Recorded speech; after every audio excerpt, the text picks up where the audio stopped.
sometimes coaches tend to become more than just a coach. They almost become like a mentor outside of being a coach. I think all of them, they played a role. They molded me differently because of every chapter presents itself. As you say, there's chapter 1, there's chapter 2, there's chapter 3. Chapter 1, Roger Disa. Chapter 2, a bit of Coach Clive Barker and Antonio Abbas. Chapter 3, Coach Gavin Hunt. Chapter 4, Coach Pizzo. And then as far as, of course, so all of them, they played a part. So Coach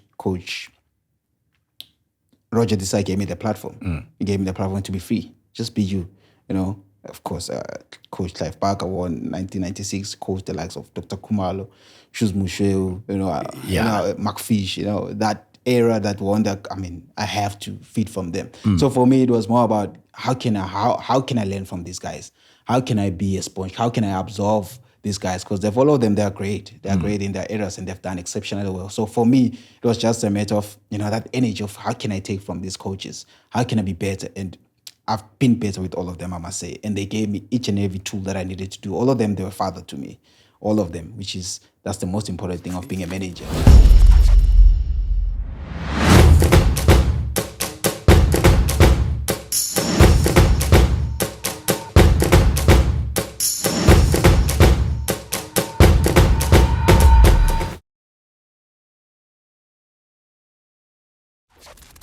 We are back like we never left. And this is Onsite ZA, brought to you by Betway. Get way more. And today in the show, like we always do, we are being joined by a special guest, but I'm going to be introducing him in a little short while. But yeah, remember to subscribe and follow us. It's Onsite ZA. And remember, get your Betway accounts going because you can get way more. Getting into the business of today, he is a former Bidvest player.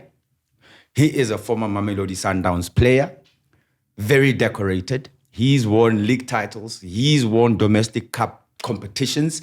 He has been player of the season before, and he's right here with us. Oh, he's also been part of the Bafana squad. He joins us today, and his name is SIBUSISO VILAKAZI, also known as Valdez. Zbuda, welcome to Onsite ZA. Thank you for having me. It's been I wouldn't say a while, but I've received an invitation. Yes. But of course now I'm here.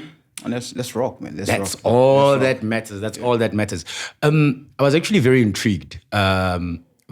Somebody thinks about Valdez, ne? Yeah. They think Victor Valdez, who was a goalkeeper.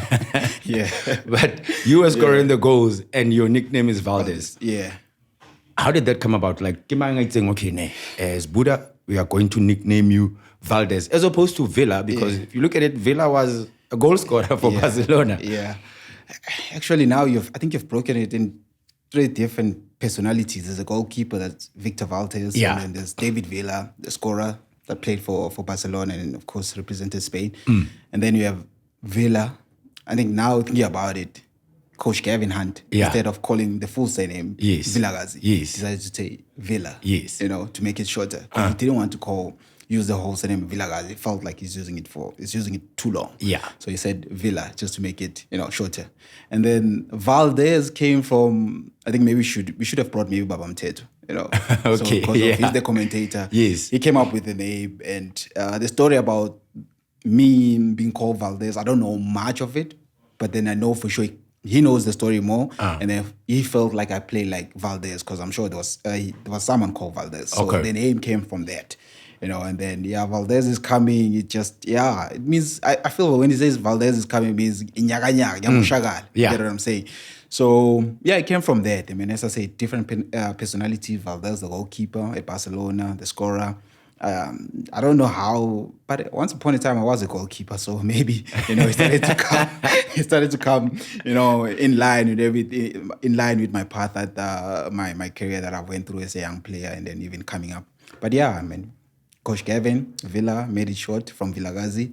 Then Baba Mteto, I think he can explain better and put more how it came about in terms of calling me Valdez is coming. We must actually get Baba Mteto here, and then he must give us a lesson on how he comes up with these nicknames. He's got this groove also with his commentating. And you speak... Please put your mic closer. You can maybe go closer to it. Okay. And then just direct it up. How's this? Sure. You speak about having been a goalkeeper at some point in your life. Did you start off as a goalkeeper, or you were playing inside and then at some point you're like, let me try this goalkeeper thing and see how it works. Maybe that's where I'm stronger. I think I was flexible. I think I would say gifted, gifted that my coach could see I could play as a goalkeeper, play as an infield player also. I was very flexible, very dynamic player, gifted. I think the most important way to use is just gifted. I could play each and every position at that time. And that time I was pretty much very young. I think I was like 10, 12 years old, still a teenager, still coming up, so that was the stage, and pretty much my position, of course, was infield more than anything. Being a goalkeeper was just to help maybe the under 12 at that time. And I was still, of course, I could play under 12 at that time, and then they will use me if they don't have a goalkeeper. So that's how, I wouldn't say that's how good I was, but that's how I was versatile. The journey in football, the parents go kasi dlala diski. Like, no, but we'll push this thing. Yeah. And they're not very encouraging with regards to that. Yeah. You started at a very young age, Yeah. consistently so up until where you are now.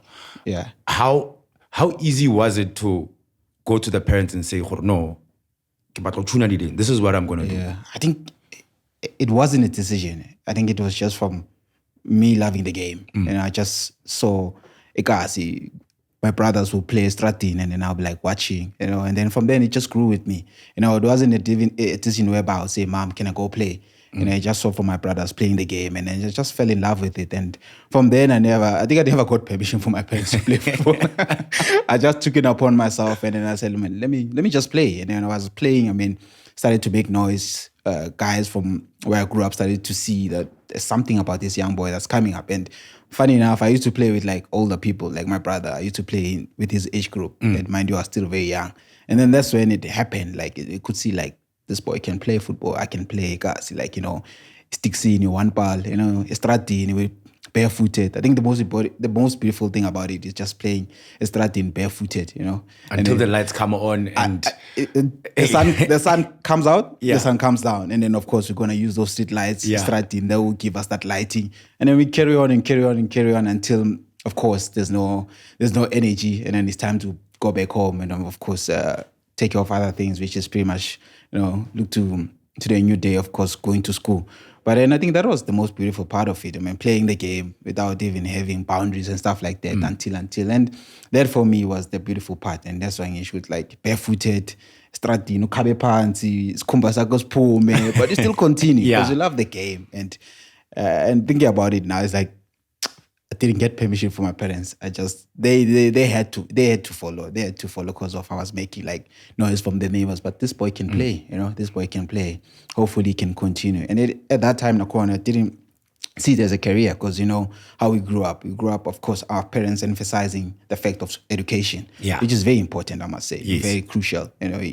Both ends needs to go in line. You're doing your schoolwork, and the other side, they don't care that much, but they're still emphasizing the importance of school, which, I dealt with it very much. Not even dealt with it, I was exceptional on the other side with my educational learnings. So I was able to balance it. That's why I couldn't even get into trouble when they would see I disappeared, because they know I've taken care of my education. Do you think that leeway, that freedom that you got on some like, it's fine, it's okay, we're not going to call you and say, it's 4 o'clock, come home. No. That's not a freedom. There was a line. There was a line of saying, at this time you need to be at home. To take off, of course, prepare for school for the next day. There was always going to be that boundary that says, no, you can't go as far as that. And of course, as a child growing up, you will overstep there and there, but of course, they'll bring you closer so that, those are the principles of growing. Those are the principles of listening to your parents each and every time. Of course, they lead the way. They've been there before us. So it was important also just to hear from their guidance. And so in what I was referring to is more so like it's them allowing you to follow this passion that you have, not necessarily being given permission. Do you feel that pretty much was the key thing to shape your career in a sense, in them giving you permission, it was some sort of them showing, no, we support you in this journey that you're taking. Like, go for it. Yeah. No, it was there. I think the support was there. The support was there. The support was there, even though I didn't see it from a distance, but it was there. So maybe you couldn't see around the lines with, oh, they're doing this just because they help me. But you're a kid, man. You're full of energy. You're full of life. You're full of everything. I mean, you just want to be a kid and do things that kids do, which is play, you know. So with that, maybe from a long run, now trying to digest it, I think that was support, you know, that I didn't see, but then now it's starting to show when I try to like see and say like, okay, pretty much they were really giving me that support without me noticing. But yeah, it was that freedom, to be honest. It was that freedom, and it was beautiful, you know. I say like if a child is given that talent, that God-given talent, I mean, allow the child to rise, allow the child to spread his wings or her wings and fly. Let's see what's going to happen in the future. So you go to Bidvest before you went to the senior team. Yeah, like before. Yeah. Playing for the young stars, if I can put it like that. Amateur teams, yeah. Do they come to you, or did you intentionally go to vet and say, okay, kopa trial, and then let's take it from there, Klabona or Lamfaga or Kanchani?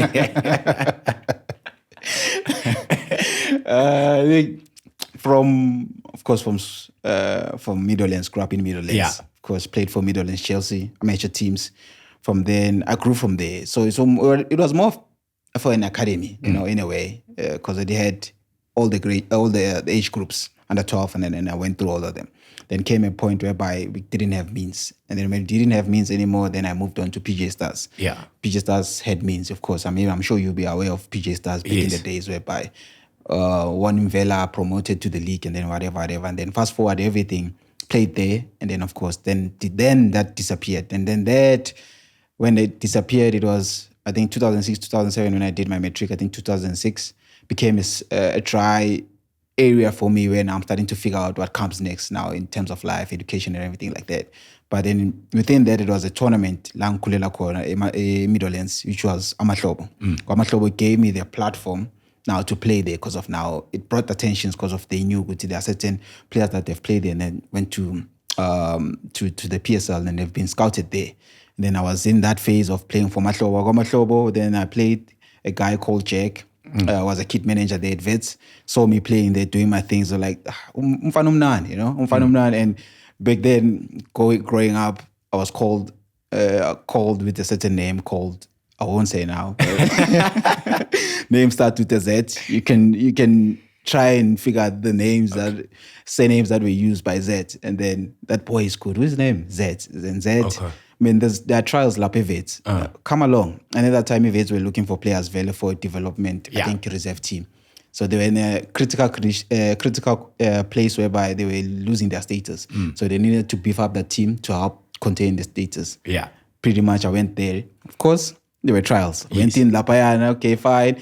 Wearing my Sunday socks, no shin pads and stuff like that. Coaches were like, "How? It's trials, daughter. We are the shin pads." Like, I was never told about shin pads, you know.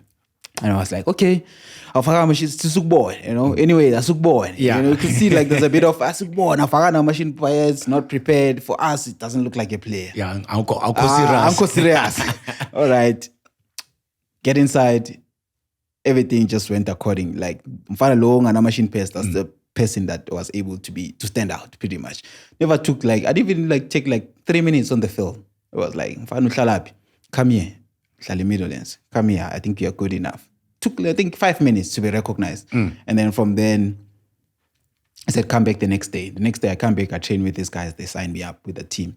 Played 4 games. After playing 4 games with the reserve team called B-Boys, there was a tournament happening in Cape Town, which is called Bay Hill. Yeah, Bay Hill tournament, yes. Yes, biggest tournament for development. Yeah. Then I was there still qualifying because I was 18. It was under 19, so I was still in that year of 18, but turning 19. Then they said, oh man, help the team there, go play their play. Let's see you even further, because I've never been in these structures. Let's go see.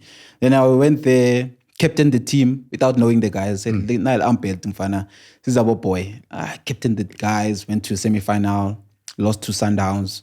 Then when we lost to Sundowns, then Ajax approached me, but I had signed with the reserve team already. Yes. But Ajax signed me, so in that tournament, and then they approached, and then Vets was like, no, he's already taken. So for me, maybe that tournament could have went to Cape Town. Yeah. But I already signed.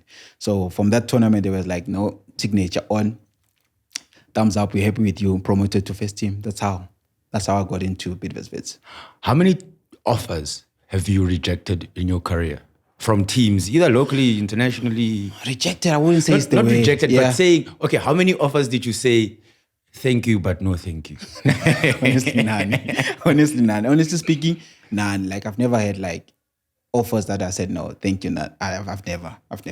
It's been like, of course, after signing that major contract for me, because mind you, I come from Ekasi, which I've never went through structures and play. I've never went to a structure. It's just come from a boy that's very raw, and then now it's a new space for me. And then 2009 for me became a breakthrough, and then from then it was more like building yourself up, giving game times, and then it just went up, man. It just went up, and that's how I was able to get into Bidvest Wits.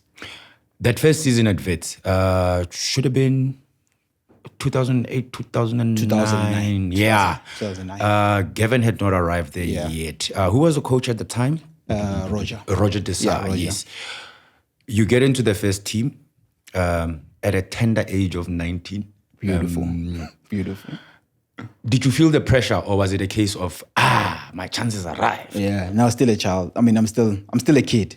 As that opportunity comes, I'm still a kid. Nothing has changed. I still go out there. I just play my normal football. I just play the same way how they saw me when I was playing on my show. Nothing changed. Nothing changed. The only thing that changed is that now there's cameras. The game is being televised at home. I told my mom that, hey, Mom, I'm on the team. I'm playing against Ice Cape Town. Please watch me. First game, I gave an assist to Kelvin Kadi. And even now I saw that video, like how I made that assist with that pass. That was amazing. I'm proud of myself. No, you said you were talented. So I mean, it was bound to happen. It was bound to happen. How that on your first game you do that assist. I mean, even the other time I even sent him that. He sent me that video. Said, remember this assist? I was like, damn, this was like pretty much back then, man. But it was a beautiful assist. And then, I was like, as I said, I just became a kid. Nothing matters. I just go in there with everything that I have. I just play my normal game. I just be you, man. Just be you. Nothing changes. Yes, there's instructions you're gonna take, but I feel like if you're gifted, you know what to do when you get inside the field of play. How was the reception from home after watching the first game? Beautiful. Mom was happy. Everybody was happy. Guys that grew up watching me, friends, like they were so happy. Like I could even get a sense with like when they saw me on the lineup, like guys were like seated, like I want to see Umtanit, I want to see our friend doing this thing. And when I was like, my heels were up, we're up, and I was like, let me do my thing, wearing my jersey number 25. Yeah, that was it. And of course, I mean, the opportunity that was given by Eric and Coach Roger Desai, the trust that they had, I had to deliver also, you know. It would have turned out otherwise, but it never turned out otherwise. It turned out very beautiful. Why 25? Why 25 then? I don't know. It was just a number that was available. And then the team presented it. I was like, okay, 25 is 25. It's all right. Because I'm trying to figure out how to do you get to a team and say, and the coach or whoever or the team manager is like, okay, we've got number 4, we've got number 8 and number 9 and number 10 available. Which one do you want? And it's like they presented me with 25. And for me, it was not even like about the number. And as I told you to the name that I was called by, Z, has changed that time. Now I've moved on to a name called G. You'll figure it out. I hope you can. Okay, I'm still trying. Try harder. So then now it's no longer Z anymore. But the guys, of course, they'll know me with that name. Even now, they'll call me with that name. They'll never call me Vila, Valdez and stuff like that. They'll call me with the Z name. Zoro. Okay, let me just break it. Zuma. Okay. You call me Zuma. And then General came in. Now, Roger gave me that nickname, General, because of the way I played. I think even also now it could have been nice to have him also and say, why you gave him the name General? Maybe you could explain it further.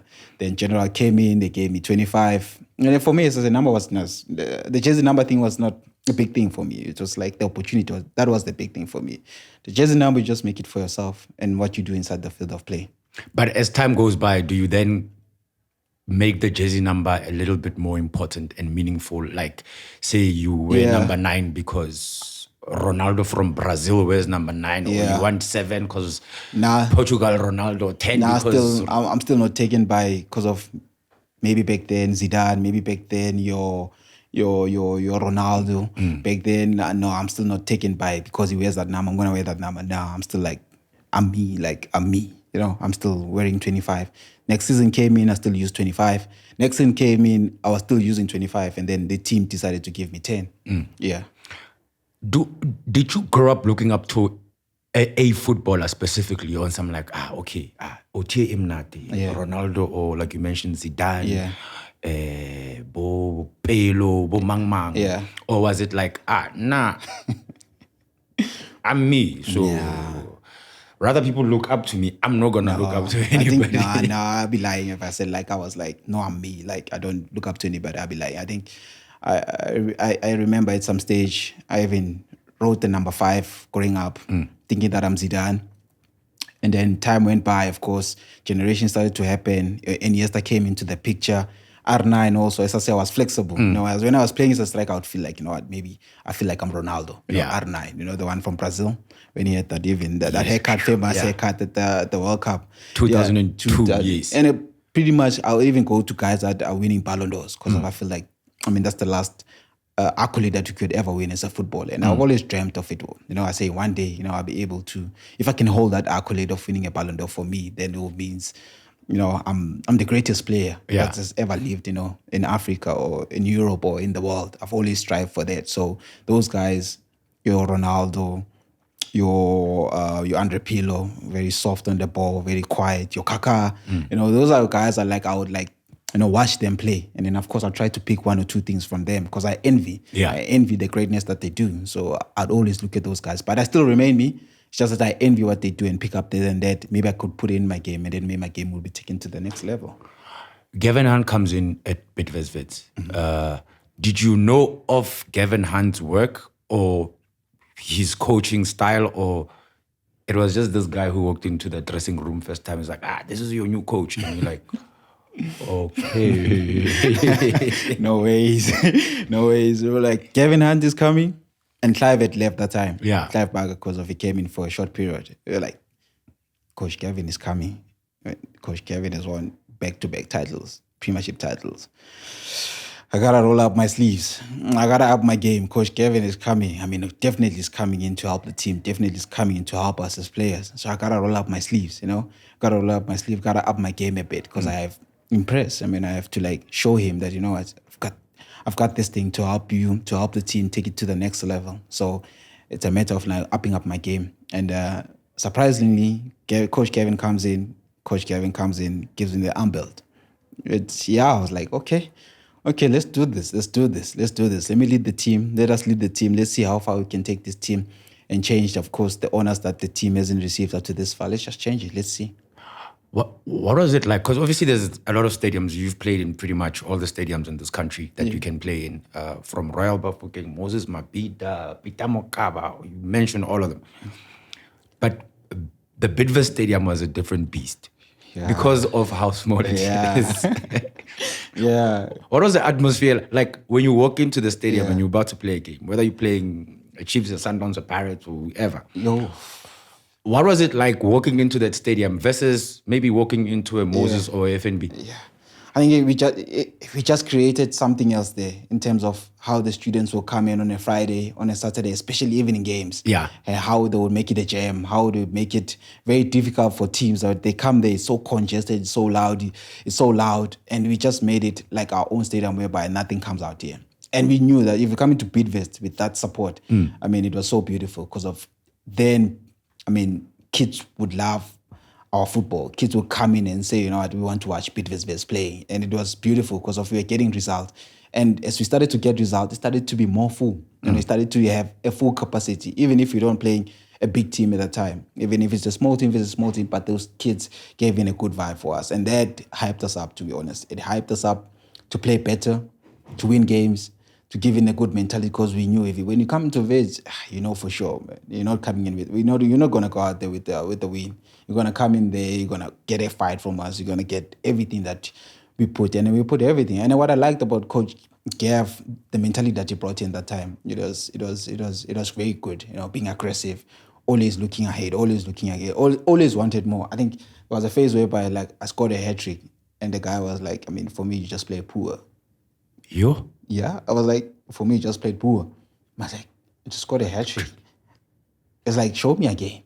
So for me, that was like, okay, I'll show you again. Never like settle for what you have achieved. Always looking to strive more. And that built on, man. And then even went on as far as the team succeeding the first, I think it was our first title, premiership in the history books. And that was beautiful. That was beautiful. So you are at Vets. While you're there, obviously a number of your teammates are being poached by other teams. This year you're playing with somebody. Next year that person has gone over to somewhere. But we're going to come to that. Okay. 2012, the Bafana call-up. Do they call you directly or do they send the fax? I get it. Back then, that was the whole thing on faxes. Or do they call the team and the team calls you to be like, you have to go to play for the national team?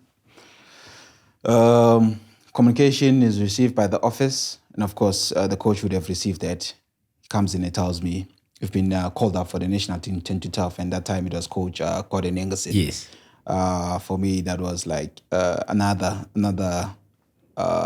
page for me, whereby now I have to represent my country. It was very heartwarming. It was very beautiful just to hear that, because I've always wanted to see my name on the screen there. When each and every time the Bafana team is being named on a Thursday, on a Friday, I just want to see my name there, But then it happened. And then when that happened, I mean, for me, it was heartwarming. It was very beautiful. I was like, there's another chance again, to represent your country. And you look at it, it happened 2012 minus 3 years, 3 years from when you started as a professional player. Yeah.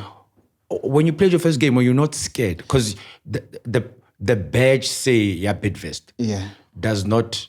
It's not as heavy as the It's not as heavy as the national team. You wouldn't badge. find a player from Bidvest. I think let's just take it backwards. 2009, 2010 World Cup. Yeah. Breakthrough. 2009 for me it was a breakthrough, but with an eye of trying maybe to steal a place in the team for the World Cup. Yeah. But then the unfortunate part happened where I got injured, my knee, And then when that for me it was sad, because if I had seen an opportunity of maybe there's a World Cup, you'd never know. Because I've always wanted to do like crazy things. I've always been like, you know what, it's not attainable. Who said so? Yeah. I want to go for those things for me. But then it never happened. Okay, and then fast forward now, 3 years later, now I'm in the national team now because of how I was envy. I was trying. I wanted to be in the squad. I mean, who doesn't want to be in that World Cup squad and play in your own country and represent the country in your own backyard? Never happened, But then fast forward everything, 3 years later, I'm able to make it now. And of course, then the culture in football, you wouldn't see a Bidvest player donning and having a chance, because of then, I mean, the stars that were there in that area, it was dominated by Pirates, Chiefs, Sundowns, and then of course European players. Yeah, there's the gap for Bidvest, Ajax, Cape Town. Is very small, very minimal. But then I'm there, I'm there because of the stats are there, the numbers are there. I'm there, the performances are there. So you can't run away from there. When stats are there and the performances are there, I mean, you're bound to be called up. You're bound to be called up and try and come in and help the nation. I mean, you've worked with Coach Eric, Roger Dessar, Gavin Hunt, Coach Clive Barker. May his soul rest in peace. May his soul rest in peace. Coach Pito. Antonio Habas. Before Coach Pito came through. Yeah, before. Yeah. Coach Shakes Mashaba. Coach Shakes. Yes, I'm probably going to get to 10 now. I think it's getting there. Technically, we can. There's others, obviously, subsequent to you leaving Mamelodi Sundowns. But we're going to get to that. Yeah. Or before you went to Sundowns, we're going to get to that. Yeah. Which of the coaches would you say had the biggest impact in the way you were able to carry yourself as a professional and also as a person? Because sometimes coaches tend to become more than just a coach. They almost become like a mentor outside of being a coach. I think all of them, they played a role. They molded me differently because of every chapter presents itself. As you say, there's chapter 1, there's chapter 2, there's chapter 3. Chapter 1, Roger Disa. Chapter 2, a bit of Coach Clive Barker and Antonio Habas. Chapter 3, Coach Gavin Hunt. Chapter 4, Coach Pito. And then as far as, of course, so all of them, they played a part. So Coach Roger Desai gave me the platform. He gave me the platform to be free. Just be you, of course, Coach Clive Barker won 1996, coached the likes of Dr. Kumalo, Shoes Musheu, McFish, that era that won that. I mean, I have to feed from them. So for me, it was more about how can I learn from these guys? How can I be a sponge? How can I absorb these guys? Because all of them, they're great. They're great in their areas and they've done exceptionally well. So for me, it was just a matter of, that energy of how can I take from these coaches? How can I be better? And I've been better with all of them, I must say. And they gave me each and every tool that I needed to do. All of them, they were father to me. All of them, that's the most important thing of being a manager. Yeah. Getting to manage you, either not as a player, because maybe other coaches, they see you as a player, but other coaches, they see more than that. Which we think with all of them, they saw more than a player. They saw a human being more than anything. They saw a human being, a young boy that's coming up that needed guidance, and they were there to give that. Not only even during the field of play, what you do there, even after, what happens after your football. So those guys molded me to be a better player, a better kid, and of course, growing up to be a better father. So you leave Bidvest Wits. Did you leave or were you bought? Because I think there's a difference, ne? Yeah, there's a difference. There's a difference whereby contract ends, you have a decision, you can decide which team you sign for. And of course, we're still within the contract now. Of course, teams are interested in you because of your performances, stuff like that, wada. So I don't leave Bidvest Wits. I'm bought by Mamelodi Sundowns. Coming from Soweto, from Midlands. I know this question. What was it like growing up? I know that question. No, you got me. Surely logic dictates. Surely. As a kid coming from Soweto, of course, growing up, we saw Kaizer Chiefs and Pirates, yeah. Right? And of course, we saw them because of not only playing good football. Why not Swallows? Swallows. Why not Swallows? Because I didn't do a background with Swallows. I was just following Chiefs and Pirates. Okay. Yeah, I was just following Chiefs and Pirates because of they dominated the game. The players dominated the game. Pirates won the CAF. Chiefs was there, winning cups each and every time, back-to-back titles. So great players came out of those two teams for me, for my opinion. So I was obsessed with those teams. That's why if you had to ask me which team were you supporting, I'll tell you now. I don't know which team I was supporting, but I saw myself supporting Chiefs at once and saw myself supporting Pirates at once. Okay, no, that's understandable because there are certain players that the Chiefs would have. Yeah. And you'd be like, doctor. So I'm gonna focus on Chiefs this season. And then Pirates are winning. Then let me shift to Pirates because Pirates is winning and dominating. So that's how you move around. Yeah, no, totally understand that. Yeah. So moving to Sundowns, you were bought by Sundowns. Yeah. Did any other club come asking for your signature around that time? Because there's this thing that we call the rumor mill. It's like, rumor has it that you are going on the N1, heading to Naturena. Yeah. Of course, there's going to be those things, especially towards that period of the window transfer being opened. And I'm sure, because if you're a good player, you're always going to surround yourself with those things. And of course, teams will want your signature, pretty much. Yeah. And of course, a team that wants you the most will be able to be the one that's going to be on the table and say, we want this player. This is how much we're going to pay him for him. That's it. That's pretty much like that. There's no both ways of it. There's no gray area. If you want this player, this is how much we have. We're going to buy him from this much. And if the other team can't afford it, it's unfortunate. And I can't make a say. I don't make a say. How many approaches did you get prior to moving to Sundowns? 2. It was Pirates and Chiefs. Okay. Yeah. They made contact. And I said, I can't do much with that, because I'm still contracted. Yes. So the only person that you guys need to, of course, speak to is the team. It's Vets at that time. And around this time, it's a decision that's taken by your agent and the club, or is it the club that says, okay, valuation here, VILAKAZI, X amount, and then the agent just moves in between the negotiations with the clubs? I think then, by the time I find communication, of course, with the CEO and say, look, this team came, and as much as this one and this one, we are going with this one because of this one. They have put an X amount of money and they were going with it, pretty much. Getting to Sundowns, did you feel the pressure was different versus being at Vets, or was it just an easy transition on some I'm professional, I'm just moving from one club to another? I think one, how Coach Pito gave me the invite and an appetite of saying, come to us, If not overseas, then come to us. Because for me, the first destination was overseas, which I even went for a short period at Denmark in Brøndby just to see. Not even just to see, but just for me just to go there, and then see how far I can take this thing because I wanted to go there. As much as there's offers at home, let me see myself, let me test myself, Yeah. Let me see how far I can go with it because I wanted it so much. I wanted it so much. But then, of course, it never happened. And I said, like, if then it doesn't happen, then it was him that said, if it doesn't happen, come to us. And now Sundowns at that time is starting to take a different direction. Champions League, the mentality is there. It's like, look, this is where I want. And it's like, this is where I want you. I want you here. I'm not telling her I want you here. And I'm making emphasis of having you in the team.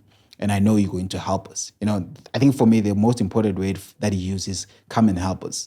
It doesn't come with any other, come and help us. And for me, it was no brainer because of then, as I said, they were starting to take shape with titles and stuff like that. They want to dominate, and that's where I want to be. I want to win games. I want to win titles. I want to become very decorated in terms of winning things with the team. Because mind you, at Vets, it was almost like, player of the season, but then, with the team, because I always say, like, I'm a team player more than, accolades on your own individually. I'm not about that, but then it just happened that season, it was just a stellar season. And then fortunate enough, I was able to win those accolades, but then I wanted to win accolades with the team. And those guys, most of them, I would come across when I was at Vets. I would come across them at the national team. So those faces I was familiar with, and it was like I know these guys pretty much. Even when I go to Sundowns, it's not gonna be like pressure and stuff like that. I'm there to make the team win. That's all. On a highlight that a player has, you're at Sundowns. You've got a larger support base now. Yeah, you are winning things. Yeah, certain people tend to take a different direction, or their mentality goes to things that they're not supposed to be going to. You manage to maintain that level of professionalism and season in, season out, despite all the accolades coming in. Yeah. You're a pro, you do what you're supposed to do. How did you manage to actually keep it going and be like, not let everything else cloud the decisions that you make? I think most importantly is just staying true to yourself and staying true to the process. Because, when you're at Sundowns, demands are very high. Because of I come in this season, trust me, they're already looking for another player that can come in also and help the team. So the competition is very high. So there's no way that I could turn down the volume. I have to be mentally focused that I'm heads on in terms of watching my games, performing better, training better, because I don't want to give the next player a chance. Because if I do give a gate somewhere, open a gate for that player, that means I'm giving him an opportunity. And he can use it. And that time, if he uses it and then he gives it, it's going to be difficult for you to continue there. I must tell you, because of there, the demands are very high. There's no way that if you open that gate for another player, he's going to grab that opportunity. And now, once you start not seeing yourself in the team, now you start pulling away from the most important thing, which is playing football. Because of now, doubt starts to come inside your mind. I'm not getting game time, wada. Now you start to focus on unnecessary things whereby you had an opportunity just to seal this thing and maintain that level of focus because of, the supporters on the other side in Pretoria, they are very influential and they want results. And more than anything, we want that for ourselves before them. So that's why we always put the trophy in front of us. And the famous saying of Coach Peter used to say is like, just put the trophy in front. We're here to just to do that as much as we can. Because of, this thing goes, man. This thing goes. And if you're not within this train, if it leaves you behind, of course, you'll be doing other things on Argentina. We are on this side of winning things, back-to-back titles. It was pretty much that. And playing with the CBD, Castro, Billiard, and Keegan. You guys made it look so easy. At what point did it click for you guys? As obviously maybe you had the keys to unlock the door to the CBD there. Yeah. When did it click on something like, no guys, this is how we're going to do it and we're literally going to steamroll everybody in the league? Sure. I think then the train was even moving even further because I came in with the CBD and already that front three, it means, it's locked. Where are you going to play here? But then of course you had your training sessions to prove yourself that coach, I'm raising my hand, put me through so that I help the team. But then, that's why I say the level the demands from our players also. I could name quite a lot of guys. So Thabo Ntete, your Hlompo Kekadi, your Thick Komodise, your Lafo. These are like matured guys. Matured guys that say we want to win. There's nothing else. The only language that we're speaking here, it's winning. We don't want to hear anything else. We're here to win, and that's the only language. That's why you could see the professionalism, the seriousness that happens inside the field of play. Because of, as I say, if I'm in and then Thico's out, then he's also itchy to come inside and make his mark. If I'm outside, he knows that there's someone. Temba is also out, so you can see the beef up, the challenge that we have there. So you have to be on your toes. So that's why, like, that competition, we took it, of course, with our opponents, and then we were able to dismantle each and every opponent that came to us. Because of even better, we've been coached by an obsessed coach that demanded obsessed things, from us. And I mean, with that kind of leadership, I mean, there's no way that you want to fail. Calling you guys at 10 o'clock is like, Villa, what do you think of that Man City game? Funny enough, I was still at base when he called me. He was like, hey boy, all right. Coach, but I mean, I'm still on the other side. You should have been calling me to check. But on the other side, he showed how much he wanted you to be in the team. Yeah. He wanted you to show this is where we're going with this thing.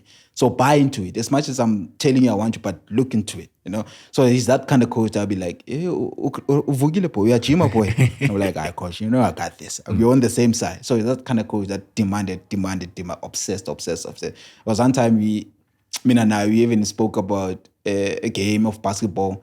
I'm a Golden State Warriors. They were playing against the Nets. And that game was happening around about 3 a.m. And we were having a conversation. It means we were up at that time. Yes. Trying to find things that we can use from that basketball game and try to use it on the field of play. So that's how obsessed we were, man. I was actually that was going to be my next question, funny enough, about the implement, because I know Coach Bito loves basketball. On how he used basketball to actually get you guys to almost like use that little small space with 5 people playing, but implemented on a bigger scale, 11 versus 11. Because of, when you have people close up to one another and you have your triangles, it's much easier to combine. Because of the style of play, it was like tiki-taka. Yeah. Not tiki-taka in terms of the famous term, but it was more like pass the next person who's closer. And with the benefits of it is that you are closer. And if anything that happens, you lose the ball, you're still in a pack. Yes. So you're able to hunt in a pack. And that on its own, because of we're a combination team, and a bit of karma there with speed, and a bit of Tole there with a bit of speed. So we're able to be flexible, So that was the triangle that he was trying to use in terms of the basketball, and it worked. It worked beautiful because of within that triangle, your patterns. I could even know where I'm gonna find Mishishi if he sits in that pocket. Keke knows if Opez is making that, already knows. That feeling amongst us, it just rubbed off because of that pattern. Interesting, because it's also Pep Guardiola is also very obsessed with basketball. So it goes it goes to show. It's so many sports, man. It's so many sports. I mean, I can even go to tennis. I can even go to cricket. There's so many elements that you can find out of the games and use them in your own game. But at the end of the day, the one that's very common is winning, and how obsessed you are about winning the game. When you won Player of the Season, were you expecting it? I was expecting it after being told the first time to go around, and then he told me that the guy told me that you're still gonna come back. Then now I had expectations because it's Player of the Season first, It's players of the season first, and then of course the Player of the Season. So he told me as soon as I won that, he said you're gonna come back again. I was like, okay, I'm chill. You know why I was chill? Yeah. After then, okay, what made me nervous is that, of course, with the candidate it was Tico that I was competing with, and the Sundowns at that time they'd won the title. Yes. So normally, a team that has won the title normally it would favor the players. Yeah. And of course with the numbers. The numbers were exceptional also, So that's why I was nervous. And I think it was Ali Shoot that I was competing with, or I think even Katan at that time, because Chiefs also even had a stellar season because number 1 was Sundowns, number 2 was Chiefs, then it was us third. So that's why I was a bit not too sure when I came into those awards.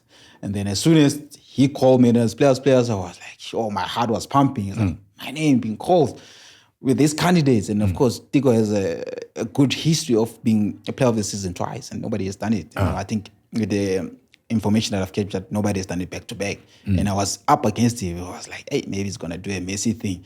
Maybe it's gonna be a favorite that might be given to him. Yeah. But then it never happened like that. It was like SIBUSISO VILAKAZI. I was like, whew. And I was like, my heart was pumping. Like you could hear, but my heart was pumping at the time. Then I took it. And then as soon as I went on the other side of the curtain, and he said, look, you'll be coming again. And And confidence was like... I was like, no. But it's still a bit of a window. So yeah. But anyways, I was like, no, I'm not. So then the confidence of winning the football of the season, now it was like, I got this. Does it put pressure on you for the season that follows? It does. Before you could even mention it for myself. Can I do it back to back like Tico did it? Yeah. Because I've been following him pretty much. And as I say, like from back then, if somebody does something great, I follow up. What did he do?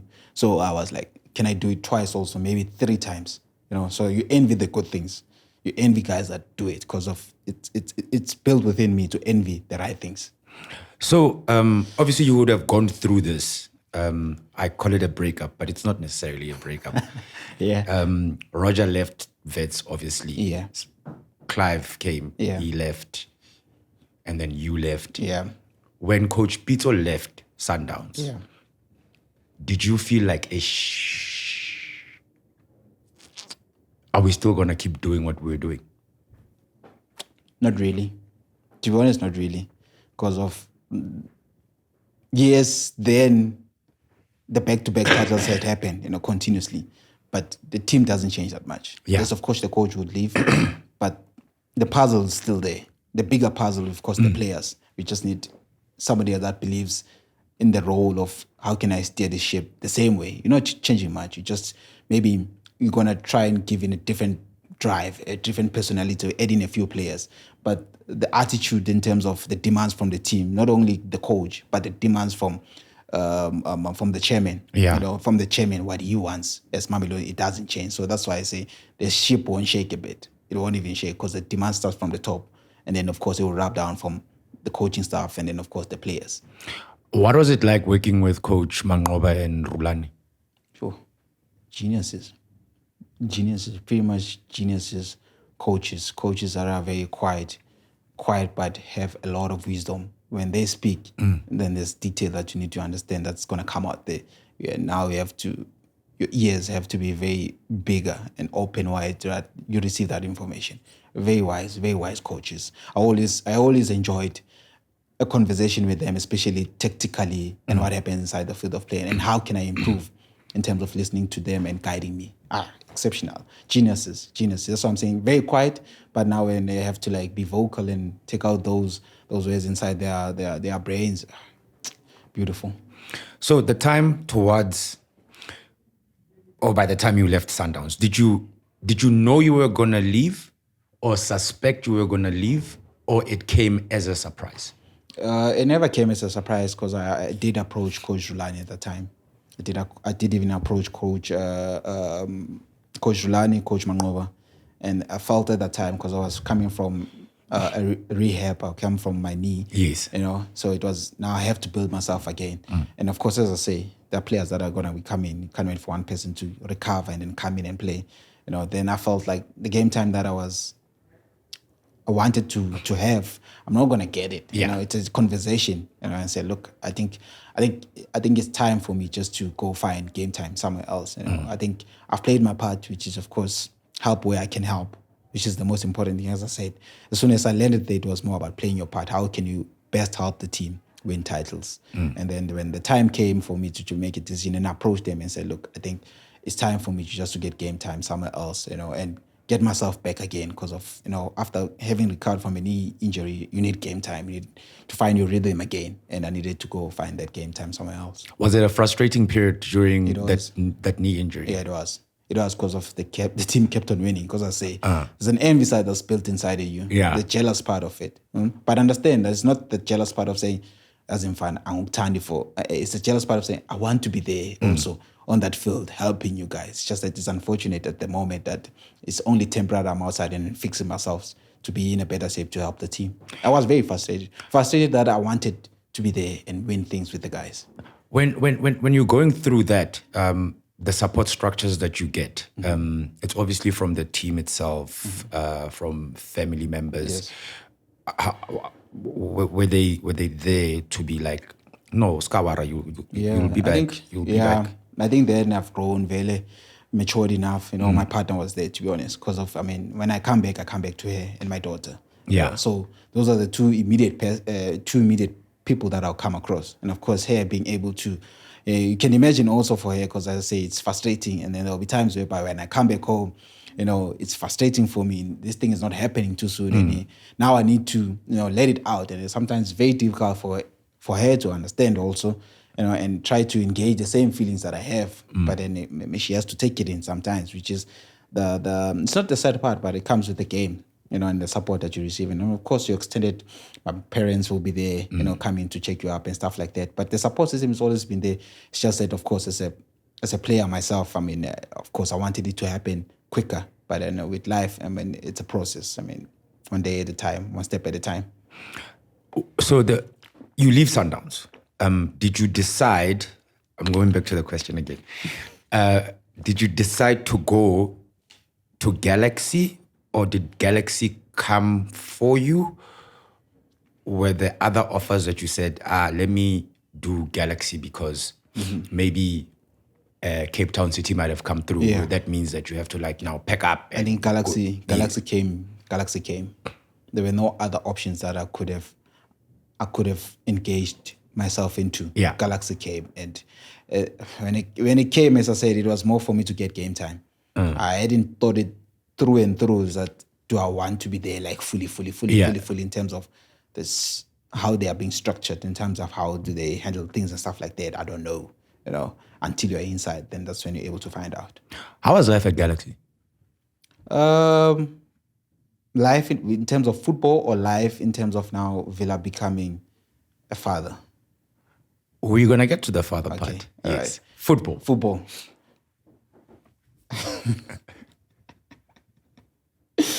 It was a very difficult transition. You having studied at the highest level. Yeah. Study at the highest level. In your career, you've studied at the highest level. Now having to try and consume the information that's being given there.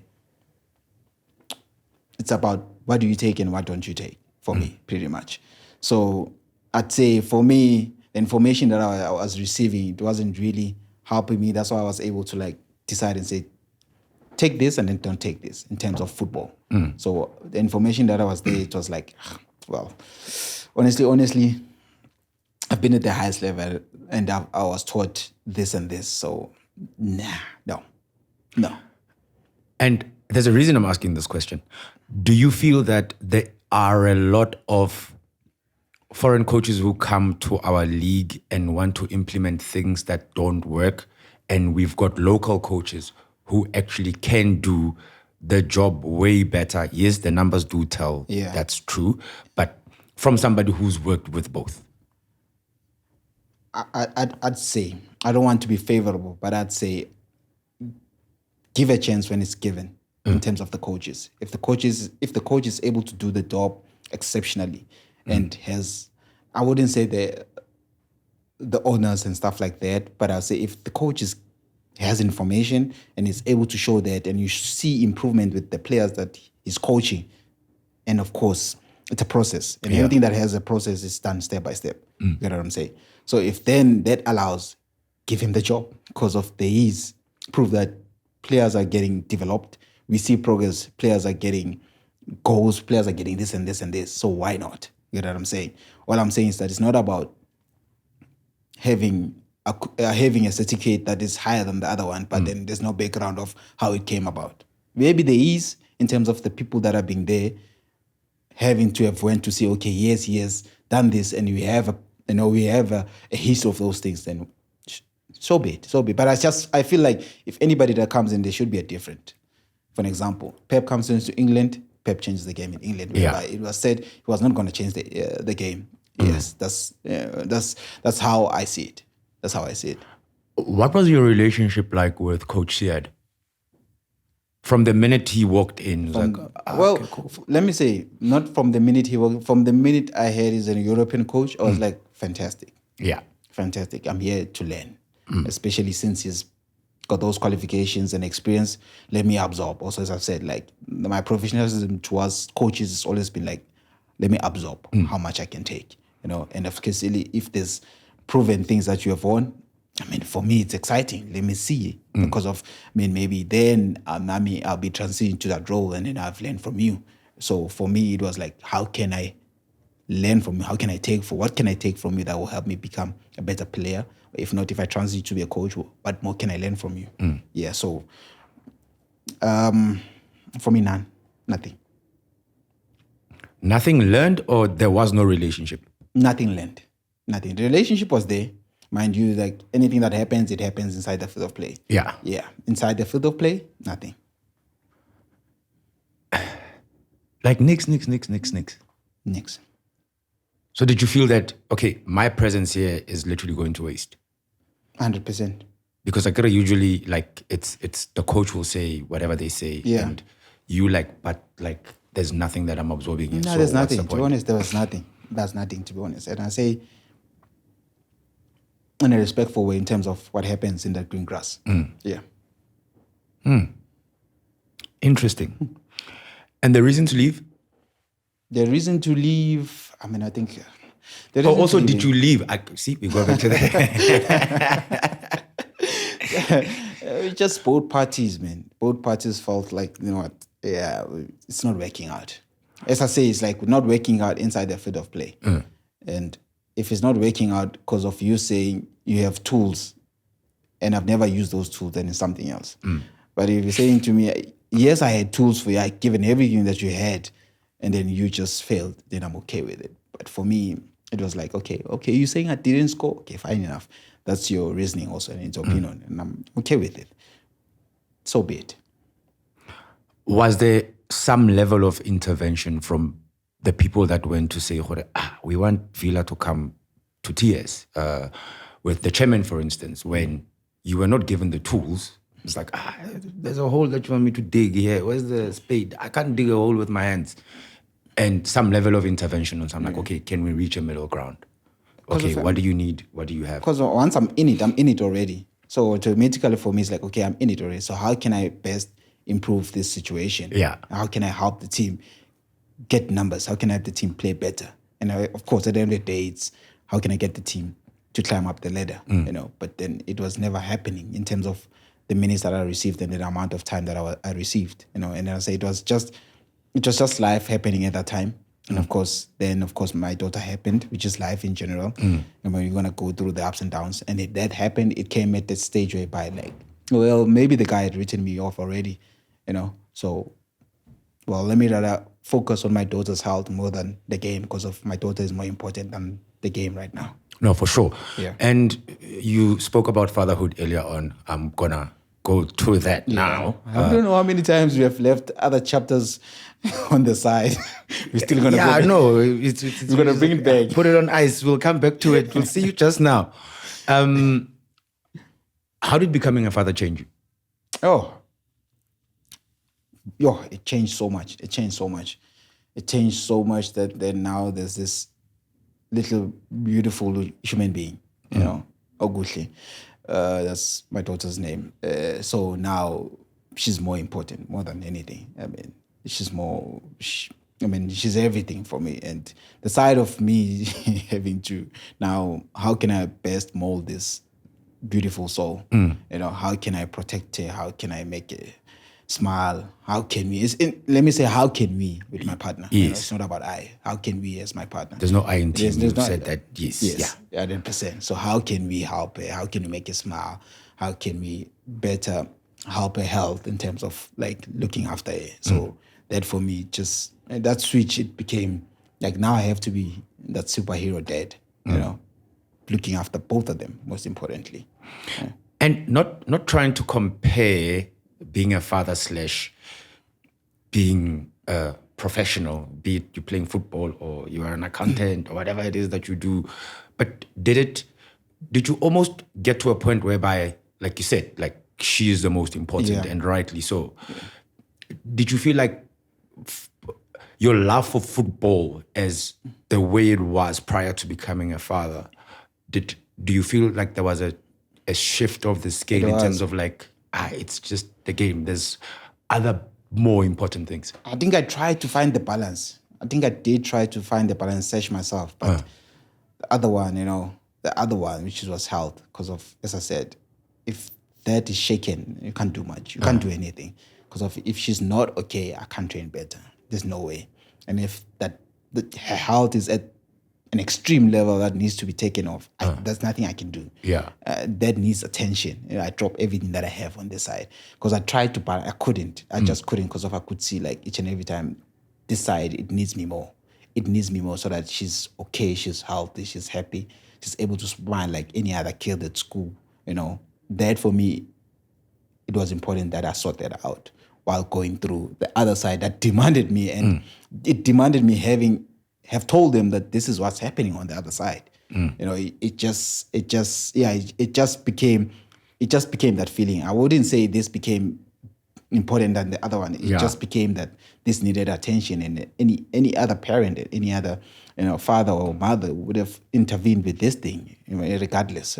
So for me, it was more not even more about taking side. It was more about this needs to be handled so that I can perform better for this side. Did the one side give you support? And not necessarily... Yeah, let me just leave it at that. Did they support you knowing what it is that what you need to handle? When I addressed it, they did. And then after some time, I felt like now it's starting to disappear because of they still want certain things to be done. Yeah. But having been told that this is very critical, she was hospitalized, and then I need to go see her each and every time in the morning, But then it just felt, but that's life in general, man. I mean, on the other side, it's going to continue. It doesn't wait for you on the other side. Yeah. You get what I'm saying? So this side, it continues, either we're in it or not. It continues. And then this side, because of also now where there are families to look after, which much I understand, but it can't wait for you. So, yes, I say, like, it continues, and then this side also now needs to continue. As Majita Motisking, are you guys like, because I mean, we know now, well, it's always been there, I think. Yeah. It's just that people are more vocal about it now with like, okay, cool, mental health issues, this I can't do anymore. Is the support there? I think it needs to improve. It's still going on. It needs to improve. It should improve. It must improve. So that if player A doesn't get, like, do we know do you have someone that when I enter that door, how are you smooth? Right? And everything, like, do I have that person? What if I'm not okay today to give you a good training session? So we don't have the kind of platforms. I'm not saying they should be there, but I'm just saying, it's important to know, are you ready, or stuff like that. So it's just a case of like, hit the ground running. Yeah, get into it.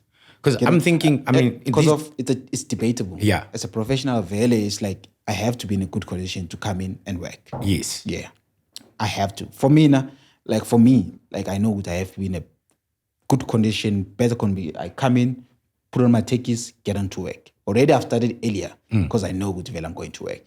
If that person is there for me, okay, it doesn't matter. But I know good I'm in a better position to do a training session and perform better. But physically, you can be okay. But if mentally, this is not going to work. That's why I've had people in my career that have molded me better. Yeah. In terms of now the mental strength, in terms of physical strength, in terms of implementing those things, which like these days we're like, I had coaches that would say, get on that mountain. And you had to like get on that mountain. So it prepared you better, to come across circumstances in life, which you gotta have that physical strength. And looking at what did I want to ask you now? So it's just my mind just got too many things because I put things on the side. Yeah, I'm thinking maybe taking back there. You're drawing from that drawer now. It's time to open that drawer. Yeah. I was going to ask, yes, there we go. On this topic that we're talking about, the pressures that actually playing at the highest level and actually being able to maintain and block out the noise. There's social media, there's fans filling up stadiums. Everybody's got has got an idea of how best you play, even though they are not at the training sessions with you and the instructions that the coach has given you. But we are there, it's like, no, Vila, How do you block that out? I've never paid attention to it. It's either you pay attention to it and then you really have a strong mentality to say, I'll show you.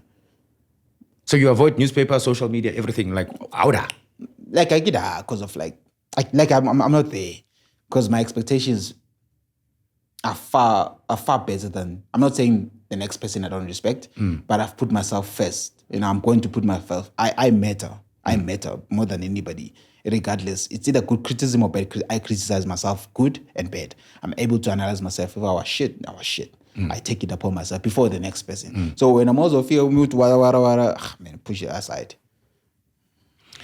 You must teach a lot of people how to do that because they seem to not get that. Put aside good criticism, you take tick. Okay, all right, fair enough. But I've already dealt with that. I've seen it myself. Yeah. Okay. Babina no God's life there. It's nice. It's okay. It's okay. Fairly okay. It's okay. Just okay. Yeah, just okay. It's okay. Okay. Are you guys busy now? Yeah, we're busy now. Busy with work now. Isn't off-season supposed to be like a break? Like, I'm a holiday, and I was like, guys. Which information? We told the information. I'm saying, no. Gives that information? Oh, I'm saying circulating with that's that's the energy that we give. No, like, I'm just asking. It's like, okay, there's an AFCON happening. Yeah. Like, Jinda Majid. Just give them like 3 weeks, nyana. They'll be back sning, but 3 weeks, nyana, so that they can, because I think you guys are playing a lot of football, man. No, well, that's our job. But it comes with love at the end of the day. That's why it's like, as soon as Mindanao is Sakul, as it comes out, we are there on the streets. Yeah. And as the sun sets, we are there. And then there'll be lights on, we are there pretty much. Yeah, well, so for me, that it goes as far as that love for me. And even I think I could even say for my teammates and my fellow colleagues all around. And just looking back at your career, what would you say was like that moment? Was it winning your first league title or was it winning player of the season? I wouldn't want to say was because it's still active. Okay, and it's still going on. Okay. It's still going on. Was out, and maybe there's still gonna be the one. The question that you asked me maybe is still gonna come in maybe a bit later. I would have won it with maybe my next destination of a team. Yeah, you would never know. But the active, which for me, tapping back, sure, there's quite a lot of them. There's quite a lot of them. There's one that stands out.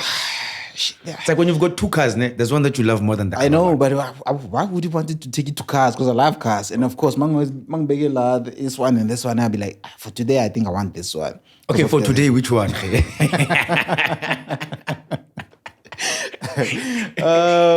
I think the first championship, having to win it from Bidvest Vets. Because remember, I left. Immediately when I left, Vets won it. Yeah. So it was so sour for me. I was like, how can you?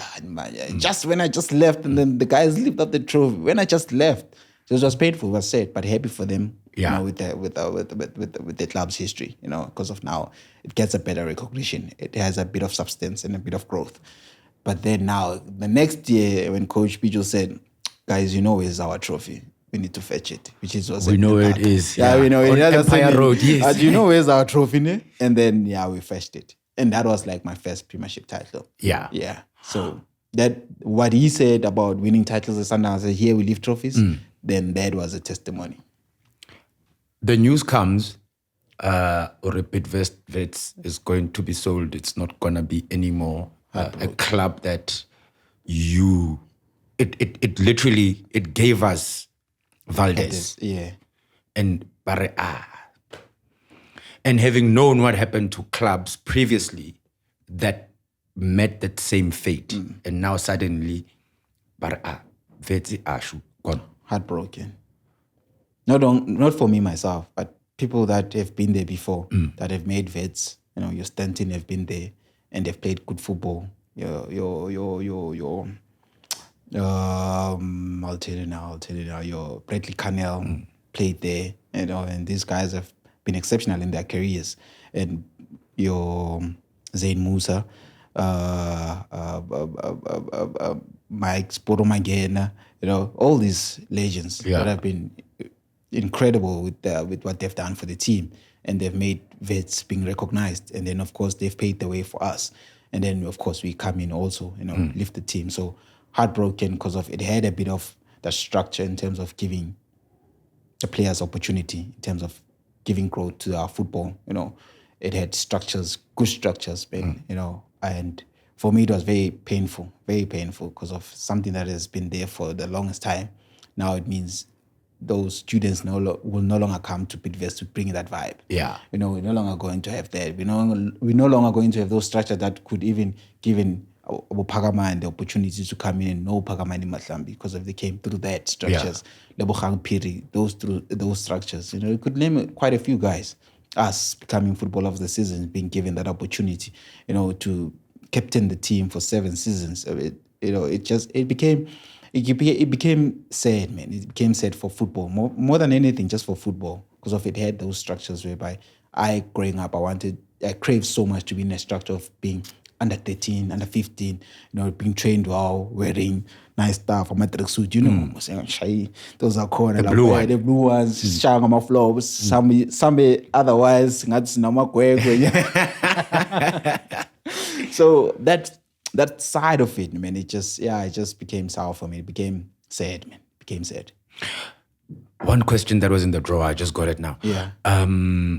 Was it? Can you pull back the drawer? Yeah, okay, that's fine. I'll close it now. When you guys won the league on the last day, yeah. It was COVID times. Yeah, COVID times. Yeah. Did you believe that we were actually going to win? We did. Because remember, we had won a back-to-back title. Yes. So we just knew the routine. We just had to win the game, which the other side, we knew they don't know how to win the game. These kind of games, especially. So you guys literally went into that game knowing... We knew very well that we just need to win the game.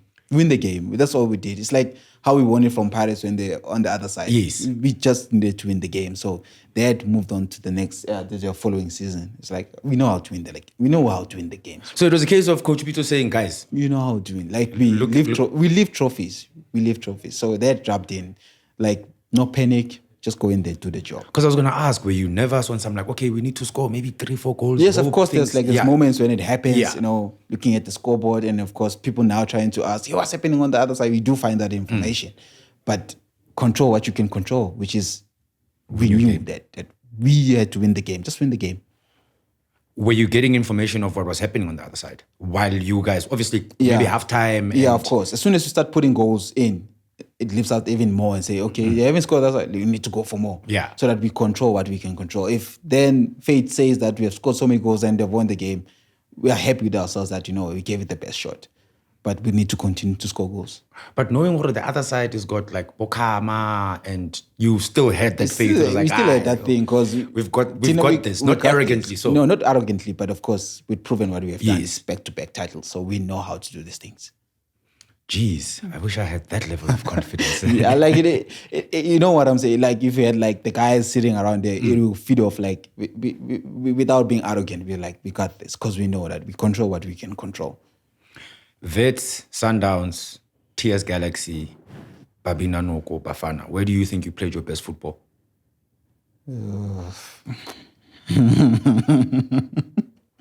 See, I added Bafana, so to make it... Yeah, I liked how you added Bafana. I like you added Bafana because, the amount of years that I've had, I think 36 for goals. Not too bad, to be honest. Not too bad, to contribute. I would have liked to add Bafana. I think if I'd won maybe AFCON with Bafana or a World Cup, that could have been the answer for me. Yeah. So, can I take 2? Because I say, remember when we started, I said like each and every coach molded me. I wouldn't say specific, this one could be the one on top. But maybe in our next podcast, I'll be like brave enough to say, this is the one based on the stats. Okay. Yeah, we'll take it to because you are Valdez, I'll give you 2. Okay. Vets and Sundowns. Okay, no, makes sense. Yeah, makes sense. Sundowns. And now I'm going to make it even more difficult. But here, I'm not giving you 2, you just have 1. I won. Throughout your career, one game that literally stands out and you're like, this one is the one, this one is the one. Barcelona game.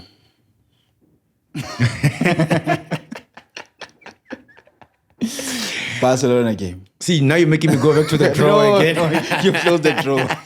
Leave it for the other time. Leave it for other time. What was it like? Amazing. Yo, like the build up to it. It's like we were playing a final. It wasn't like even like we were playing a final. Like the build up to it is like it was so chaotic. Guys asking for tickets, family members, like everybody wanted to be part of that game.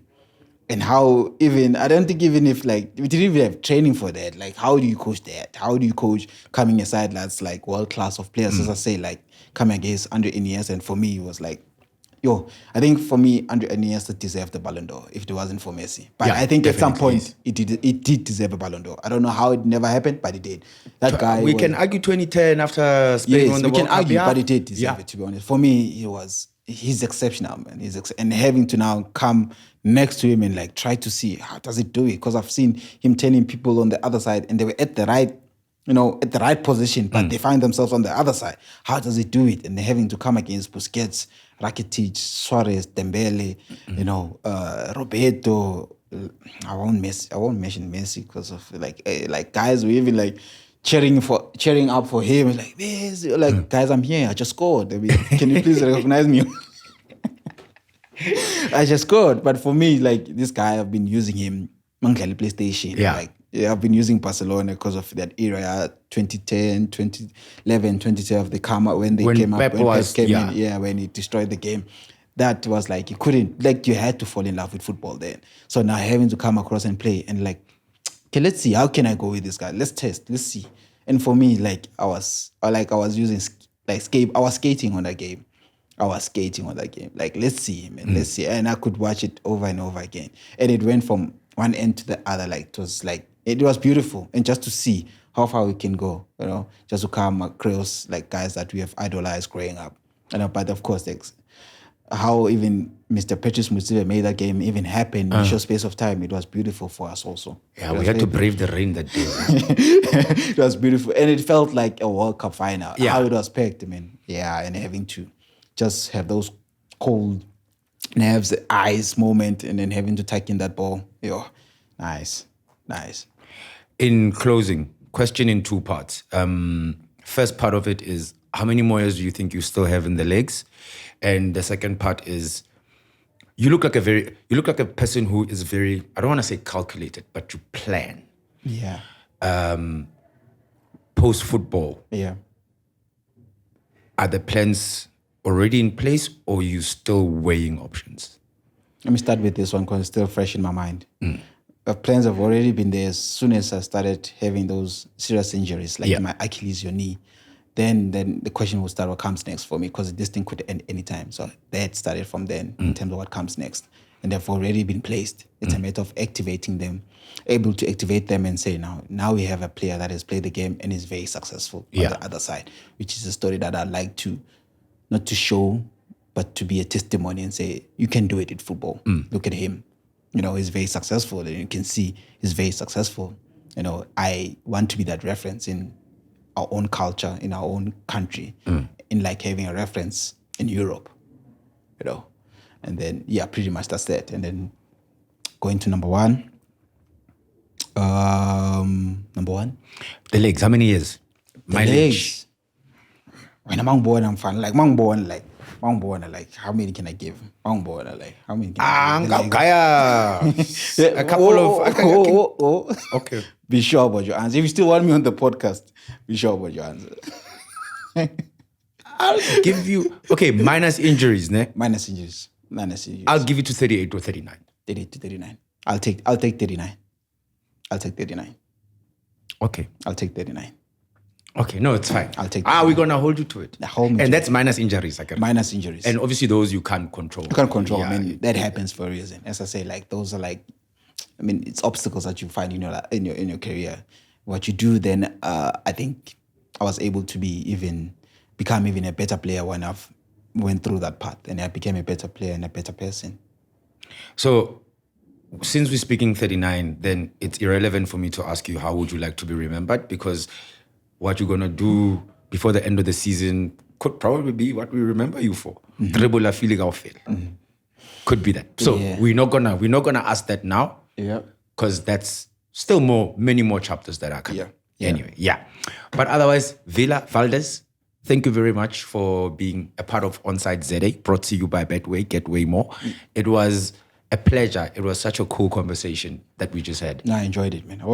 I enjoy such conversations, things that make me like not jump to an answer, but things that like take a pause moment to be like, yeah, guys is asking me a tricky question, hey? And I must be careful how I answer this one.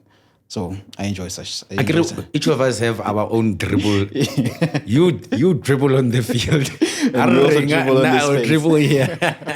One day I'll be able to say, let me dribble you on this space. One day. But then you must allow me to also be. We don't need to even exchange. Then leave that on the field because I'm always going to be superior than you. I just want to see this space. Can I dribble you?